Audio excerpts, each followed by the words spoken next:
2024-25 revised பட்ஜெட்டில் புதிய வழித்தடத்துக்கு new line புதிய வழித்தடத்திற்கு 31,458 கோடி ஒதுக்கீடு செய்யப்பட்டு செலவு செய்யப்பட்டிருக்கிறது. 31,458 கோடி. இதில் தெற்கு ரயில்வேக்கு எவ்வளவு ஒதுக்கீடுக்கப்பட்டிருக்கிறது என்றால் வெறும் 301 கோடி ஒதுக்கப்பட்டிருக்கிறது. அதாவது 1%.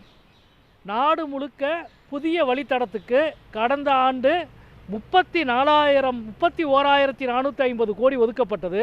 ஆனால் தெற்கு ரயில்வேக்கு 301 கோடி மட்டுமே ஒதுக்கப்பட்டிருக்கிறது. 1% மட்டுமே ஒதுக்கப்பட்டிருக்கிறது. குறிப்பாக பாஜக ஆளும் மாநிலங்களுக்கு அள்ளி வழங்குவதும் கேரளா தமிழ்நாட்டுக்கு வெறும் பட்டை நாமம் அடிப்பதும் தான் இதனுடைய வேலையாக இருக்கிறது. மகாராஷ்டிரா, மத்திய பிரதேஷ், குஜராத், சத்தீஸ்கர் ஆகிய 4 மாநிலங்களில் 18 மாவட்டங்களை இணைக்கிற தண்டவாள திட்டத்திற்கு 24,638 கோடி ஒதுக்கப்பட்டிருக்கிறது. அதே போல் பீகாரை மையப்படுத்தி 2,192 கோடி ஒதுக்கப்பட்டிருக்கிறது. இதெல்லாம் பிரதமர் கதிசக்தி திட்டத்தின் கீழான சிறப்பு திட்டங்கள்.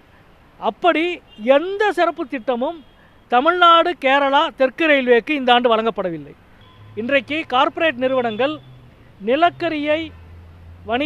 நிலக்கரியை ஒரு இடத்திலிருந்து இன்னொரு இடத்துக்கு ரயில் மூலம் கொண்டு சென்றால், அதே போல் இரும்பு தாதுவை கொண்டு சென்றால் கொண்டு செல்லப்படுகிற தூரத்துக்கு ஏற்ப போல 15 முதல் 20% கட்டண சலுகை வழங்கப்படுகிறது. கார்ப்பரேட்டுகளுக்கு நிலக்கரிக்கும் இரும்பு தாதுவுக்கும் கட்டண சலுகை உண்டு. ஆனால் மூத்த குடிமக்களுக்கு இன்றைக்கு வரை கட்டண சலுகை இல்லை.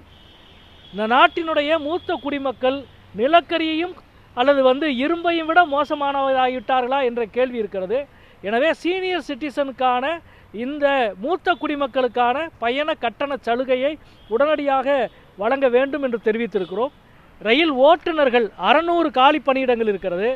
600 காலி பணியிடங்களை நிரப்ப வேண்டும் என்று அனுமதி கேட்டதற்கு 200 காலி பணியிடங்களை நிரப்ப மட்டுமே அனுமதி கொடுக்கப்பட்டிருக்கிறது.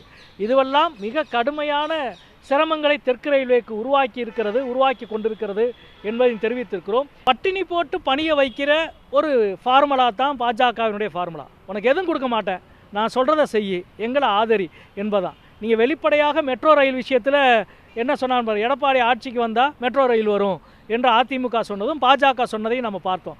ஸோ நீங்கள் எங்களுக்கு எதிர் மனநிலையில் அரசாட்சி நடக்கிற பொழுது உங்களுக்கு நாங்கள் நிதி வழங்க மாட்டோம் என்பது தான் அதனுடைய உச்சபட்சம். இப்போ இந்த 31,000 கோடி 301 கோடி என்பது இதுவரை இல்லாத அளவுக்கு படுமோசம். உடனுக்குடன் செய்திகளை தெரிந்து கொள்ள சன் நியூஸ் பெல் ஐகானை கிளிக் பண்ணுங்க.